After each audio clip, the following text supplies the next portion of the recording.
Welcome back, everybody, to a new episode of First Period Social Studies brought to you by yours truly, Mr. Esmond. The first thing I need to talk about is if you didn't finish your project last week and didn't hand it in, I don't even know why you're listening to me right now. Get out of here. Go finish your project. If you don't finish it, it's going to be very difficult for you to pass the class for the marking period. The next thing, I have Miss K on the other line. She had something to say to you guys. Miss K, are you there? You have something to say to these people. Hello? Miss K, you there? Leave me alone! Leave me alone!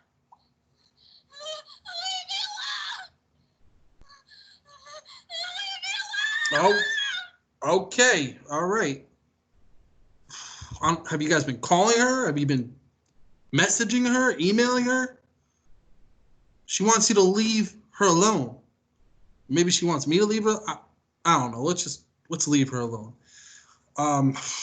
This assignment today is going to be similar to something you guys already did a couple of weeks ago, where we're going to go through a PowerPoint presentation and you guys are going to take notes on your outline. There's missing words. You're going to fill in the missing words based on the PowerPoint. The only difference is I'm going to be going through the PowerPoint. I'm going to be talking about it, and you don't have to listen to what I'm saying. You can just pause the video, but either way, I'm going to talk through it, and you guys need to fill in the missing words from your notes. So the last thing that we were learning about was Louisiana Purchase and Lewis and Clark, and we purchased the Louisiana Territory in 1803, and by the time Lewis and Clark finished their expedition, it was 1806. So we're going to be talking about two different topics today, and both of these occurred during that time. So while Lewis and Clark are going on their expedition, all this other drama is happening in our country. And the first piece of drama has to do with pirates. Yes, pirates. A pirate is someone who is a thief on water. So here we go.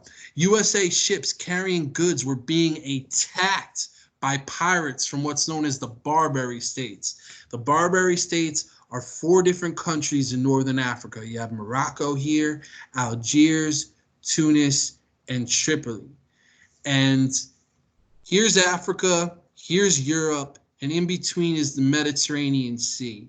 And there's always boats, there's always traffic along here. People are trading with different countries, and Europe's trading with Africa, and back and forth people are going. So these pirates from Africa would steal goods off American ships and sell them. And not only would they steal the goods, they would also kidnap sailors and hold them for ransom. So a ransom is money that the pirates would expect other people to pay for you if you were kidnapped. So it's saying, hey, if you want Johnny back, you must pay however much money to us and we'll send him home to you. Because this was such a problem for Europeans and Americans, sometimes countries would pay what's known as tributes. It's basically bribery money for the Barbary States to leave those ships alone. So it's almost like paying a bully not to beat you up every day.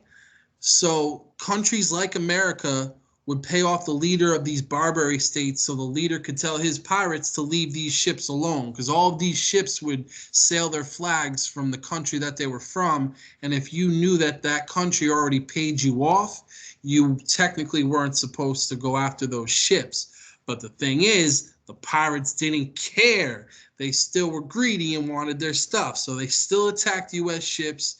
They were still stealing goods, and they were still kidnapping sailors.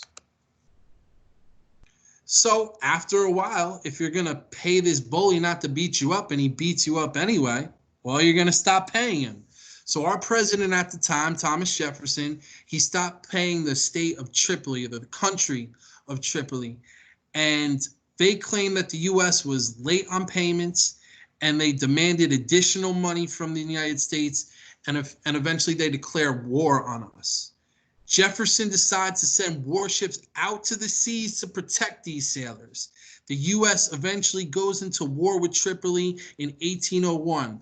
The U.S. was successful in beating them on land and sea. So this was a big deal for us because it showed that we could stand up for ourselves, because remember, our country is very young at this point. We haven't really proven ourselves yet, but now that we're getting picked on out in the world, we're showing that we can, step up and stand up for ourselves.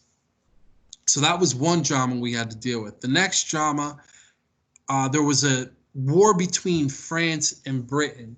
We talked about with the Louisiana Purchase that France and their leader were so willing to let go of that territory because they were involved in a bunch of wars, and one of them was with Britain. So with Britain and France at war, the Americans decide to stay neutral. To stay neutral in a fight means you don't pick a side. We didn't want to get involved. And the reason we didn't want to pick a side is because we were making money trading with both countries. So we were making all of this cash. We felt we'll just keep doing that and we don't need to get involved in any fighting. The only issue is France and Britain wanted to weaken each other, so both countries would try to cut off trade with America, meaning they would try to, if a ship was going to trade with Britain, a French ship might take over that ship or sink it to try to hurt Britain so they don't get what they need. The result of this is that American ships were constantly attacked by France and Britain, and over 1,500 ships were seized. Seized is a fancy word for taken. And Britain also started the impressment of U.S. sailors.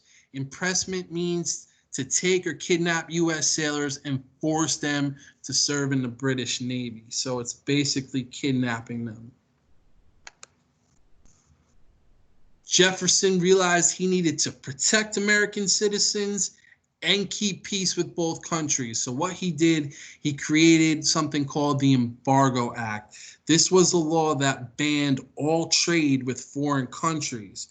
Jefferson thought an embargo would hurt the economy of France and Britain, and therefore the countries would stop attacking U.S. ships. But it didn't really work out because Britain and France didn't suffer. They already had enough stuff and they did not really need the stuff from America, it turned out. And instead of hurting them, we actually hurt ourselves because so many people were benefiting from the fact that we were trading with other countries.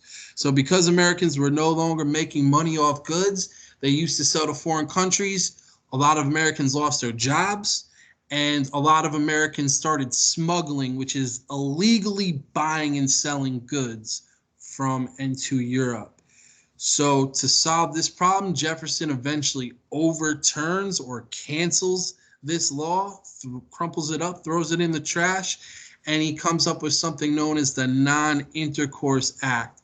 So it only prevented America from trading with Britain and France, but it said they could trade with other countries if they wanted to. And that's all we really have today. Both of these topics will lead us into our next topic. So if you have any questions, let me know.